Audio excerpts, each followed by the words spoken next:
Em nosso roteiro de hoje, saímos de Tel Aviv, viajando beira-mar, passamos pela cidade de Netânia e seguimos para conhecer Cesareia Marítima. Continuando para o norte, vamos visitar o Monte Carmelo e Haifa e terminar o dia lá no norte, na cidade de Acre. Continuando nosso roteiro por Israel, estamos saindo de Tel Aviv com destino a Cesareia Marítima. São 57 quilômetros, passando aqui pelo rio Ayalon, um dos poucos rios que cruzam Israel. Vejam como é tudo muito bem arborizado, muito bem cuidado e tudo irrigado. Israel desenvolveu uma técnica de irrigação por gotejamento que hoje nós utilizamos nos cafezais na região do Cerrado Mineiro, lá no Brasil. As chuvas em Israel raramente atingem 700 milímetros por ano. Lá na frente, a gente vê a cidade de Netânia, com cerca de 200 mil habitantes, e é a 7ª maior cidade de Israel. E vamos seguindo. Olha que beleza as oliveiras.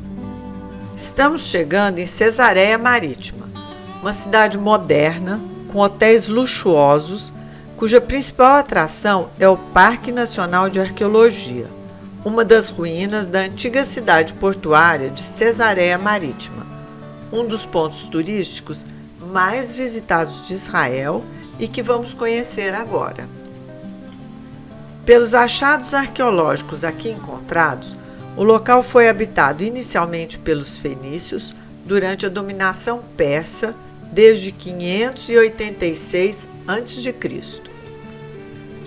Em meados do século I a.C., a região foi conquistada pelo Império Romano e o povoado foi dado de presente pelo imperador Augustus César ao rei Herodes, no ano 30 a.C. Herodes construiu aqui a cidade com um rico e moderno porto, o Palácio Real, um hipódromo, um anfiteatro, torre de observação, grandes templos, casas de banho e um aqueduto. Cheio de mármore aqui, todo trazido para fazer um lugar de muito luxo. É todo trazido da Europa, da África, de muitos lugares, da Ásia, da Turquia. Vamos ver isso no caminho, entrar nesse teatro. Agora, esse teatro, naquele tempo, no tempo de Herodes, era para 8.000 pessoas. Hoje, ainda tem shows durante o verão, quase cada dia. Quando fecha o parque, começam a chegar gente para ver shows de música. Mas hoje tem lugar só para 4.000. Tão bem preservado. Esse lugar estava abaixo terra, coberto de areia. Estamos em Cesareia Marítima, aqui no anfiteatro construído por Herodes o Grande. Olha o palco aqui. Ainda vai ter show aqui hoje, ó.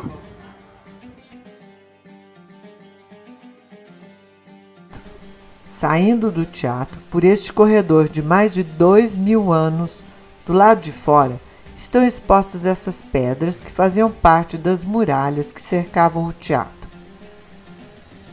Essas colunas são de mármore e, portanto, trazidas de outros lugares. E vamos chegando ao local onde ficava o porto, que foi o mais importante de Israel. Aqui ficava o setor administrativo da cidade e o local onde Herodes escolheu para construir seu majestoso e rico palácio.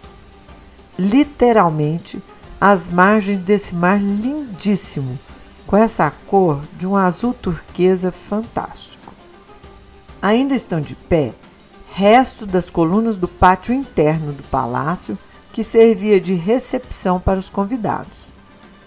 O Palácio de Herodes ainda exibe o que restou das piscinas de água doce dentro do mar, que até hoje surpreendem pela opulência e o gosto peculiar do rei e retrata o luxo da alta aristocracia da época. Muitos fatos bíblicos ocorreram aqui em Cesareia. Foi aqui que Pedro, após a visão na casa de Simão em Jafa, veio batizar o primeiro não-judeu, o centurião romano Cornélios, tornando a cidade um dos cenários mais importantes do cristianismo. Outros episódios bíblicos importantes ocorreram aqui. Lembra que a gente viu que quando Jerusalém era grande, Cesareia Marítima era pequena e vice-versa? Porque aqui também era a capital legal. Então, nessa região que nós estamos visitando agora, é que tinha a sala onde tinha os julgamentos e as questões legais. Por isso que a gente acredita que é aqui que teve o julgamento de Pedro e de Paulo. Sim, aqui é a sala onde Paulo e Pedro foram julgados. Mas Paulo fala: eu sou romano, não me pode julgar aqui, como cidadão romano, tenho que ser julgado na Roma. E eles mandam ele para Roma. Também a Pedro depois. Executados aqui? Executados em Roma, porque foram julgados de novo ali. E nesse tempo eles espalham a palavra de Jesus. Se ele tivesse só escrito a carta aos Coríntios, bem, ele já valia ter vivido. Nesses anos que o cristianismo, as ensinanças de Jesus.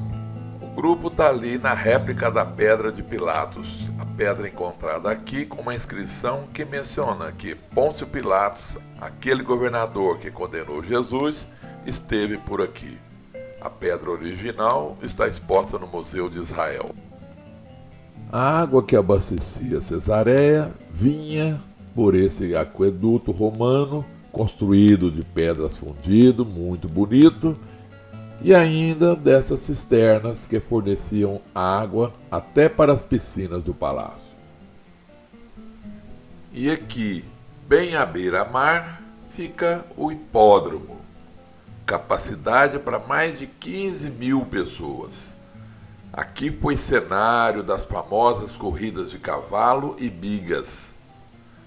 Posteriormente, foi transformado em 2 coliseus dedicados a batalhas de gladiadores.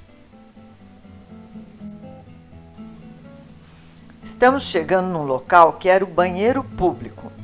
Aqui eram as latrinas onde as pessoas sentavam, homens e mulheres, e faziam suas necessidades. Embaixo passava água corrente e eles usavam uma esponja para higiene.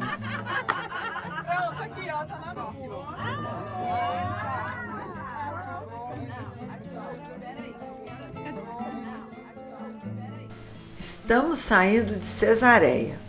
Importante lembrar que o rei Herodes é o mesmo que mandou matar todas as crianças do reino na intenção de matar Jesus.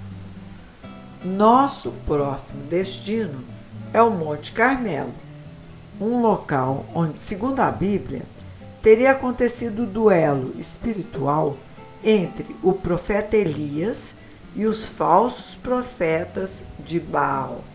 O Ariel está contando que o povo de Israel estava adorando o deus Baal, orientados por pessoas que se diziam profetas.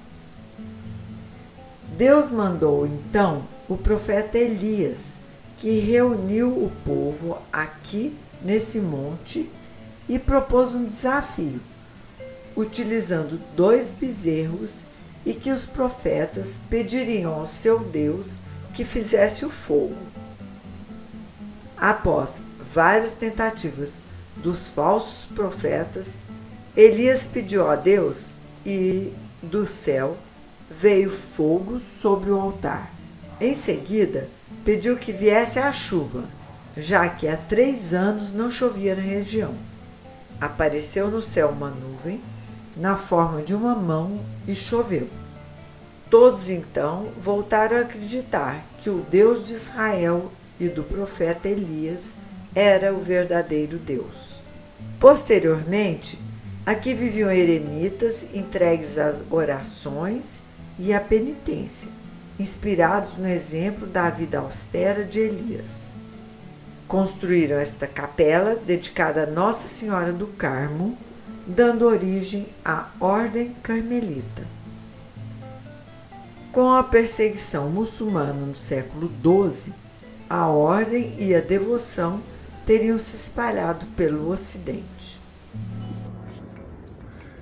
Estamos no Monte Carmelo. Se nós estamos aqui na parte mais alta do Carmelo, o mar Mediterrâneo está aí. Daí saiu essa nuvem, do tamanho dessa mão, que você conhece da história e do símbolo dos carmelitas.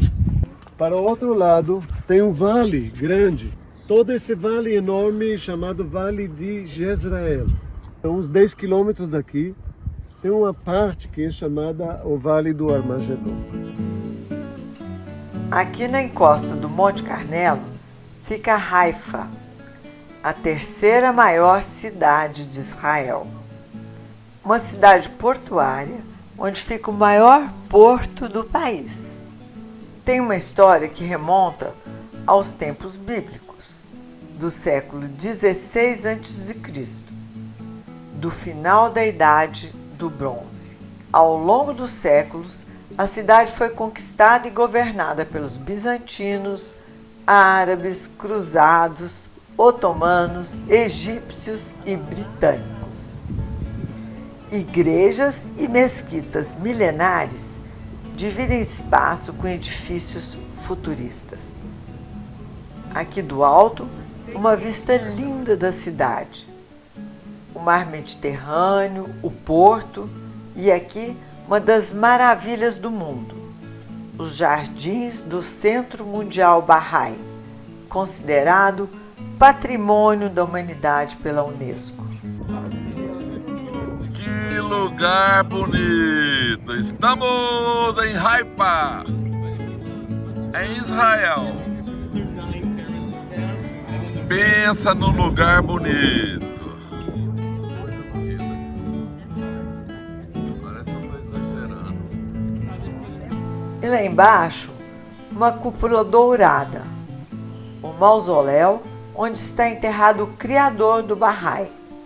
A fé Bahá'í enfatiza a união espiritual de toda a humanidade, cujos ensinamentos se baseiam em 3 princípios: a unidade de Deus, a unidade da religião e a unidade da humanidade.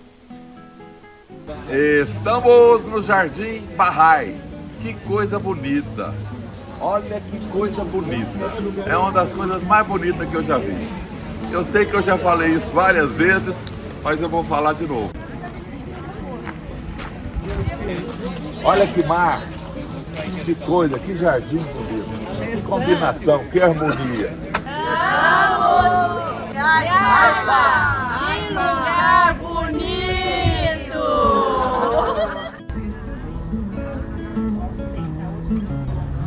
E vamos descer para ver Continuando o nosso roteiro, vamos conhecer a cidade de Acre, na região da Galileia, no litoral norte de Israel, Patrimônio Mundial pela Unesco. Aqui já há na chegada os restos das muralhas que cercavam a cidade. Nossa visita começa aqui na Cidadela. Acre foi um porto e centro comercial importante no mundo antigo desde 2000 a.C. até o fim do período romano. Foi povoada desde o período fenício, passou pelos domínios persa, bizantino, dos cruzados, mameluco, otomano, britânico e finalmente de Israel, e herdou um pouco da cultura de cada um desses dominadores. Esse passado fez de Acre uma cidade em camadas, com as edificações que foram se sobrepondo ao longo da história. Aqui existem vestígios do período helenístico romano, uma estrutura quase intacta do período das Cruzadas e do Império Otomano. Túneis e salões que vamos visitar faziam parte da fortaleza dos Templários e só foram encontrados por acaso em 1994, como explica o Ariel. Esse lugar antigamente era uma prisão nos tempos dos britânicos. E aí acharam que lá embaixo tinha umas galerias abertas e quando começaram a fazer o trabalho arqueológico, foram descendo mais de 20 metros para achar essas salas. Estão lá embaixo.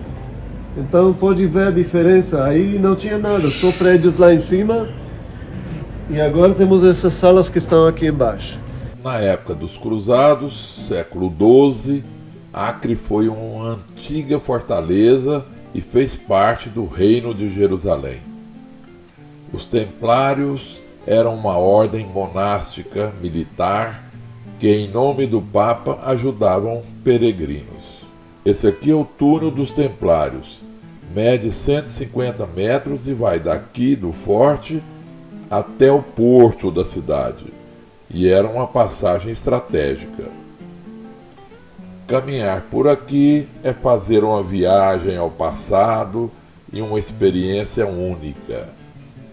Haja emoção poder estar aqui, nesses salões, na ordem dos hospitalários, do período dos Cruzados. Tudo bem conservado porque aqui em cima era uma prisão e depois eles descobriram por baixo tinha isso tudo aqui, ó.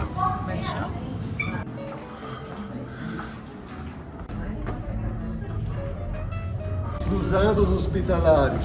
Tem igreja, tem salas de comércio, tem a sala bonita que não sabem o que era exatamente.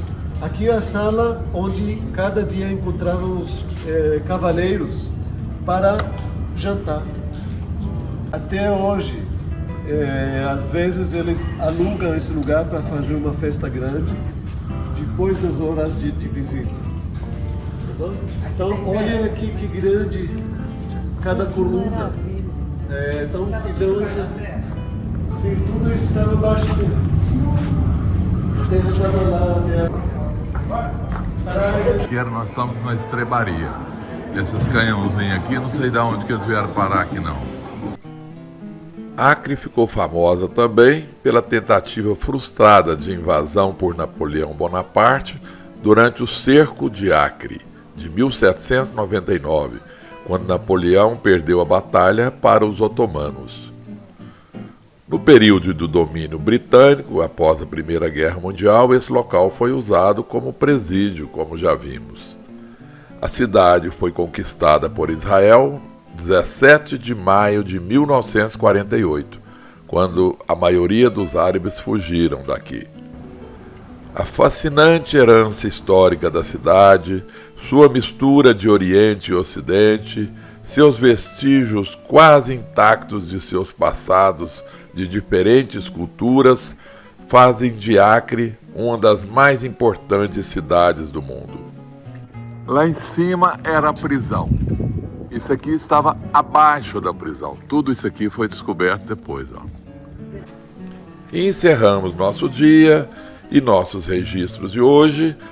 E no próximo documentário convidamos vocês para navegarem conosco no Mar da Galileia. Se inscreva em nosso canal e continue com a gente em nosso roteiro por Israel e Jordânia.